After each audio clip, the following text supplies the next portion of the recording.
ముందుగా ఫిష్ని నీట్గా వాష్ చేసుకొని సాల్ట్ లెమన్తో నీట్గా వాష్ చేసుకున్న తర్వాత కొంచెం పసుపు,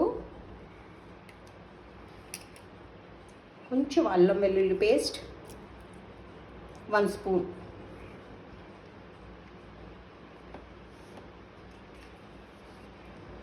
ఒక 2 స్పూన్స్ కారము,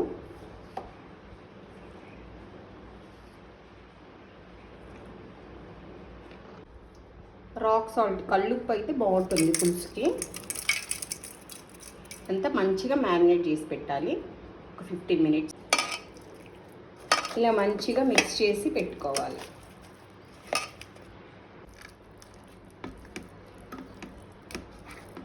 ఇలా మంచిగా మిక్స్. కొంచెం ఆయిల్ వేసుకొని ఒక 4 స్పూన్స్ ఆయిల్ వేసుకొని తాలింపు కోసము ఆవాలు, జీలకర్ర, మెంతులు, గ్రీన్ చిల్లీ, కరివేపాకు,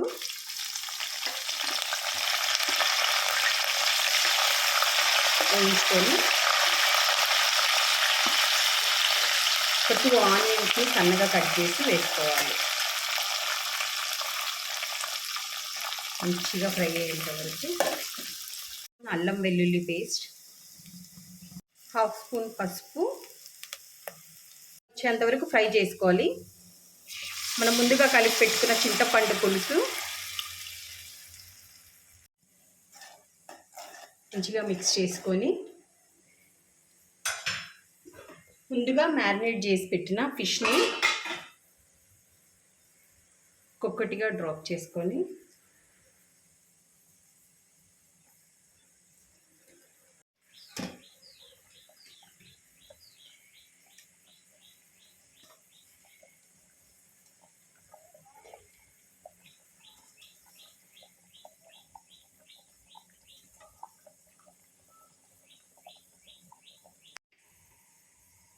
ఇలా పులుసు బాగా మరలుతున్నప్పుడు హోమ్ మేడ్ ఫిష్ మసాలా పొడిని యాడ్ చేసి,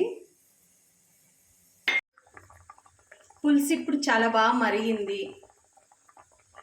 ఇలా పులుసు అంతా బాగా పట్టేంత వరకు కుక్ చేసుకొని స్టవ్ ఆఫ్ చేసుకోవాలి.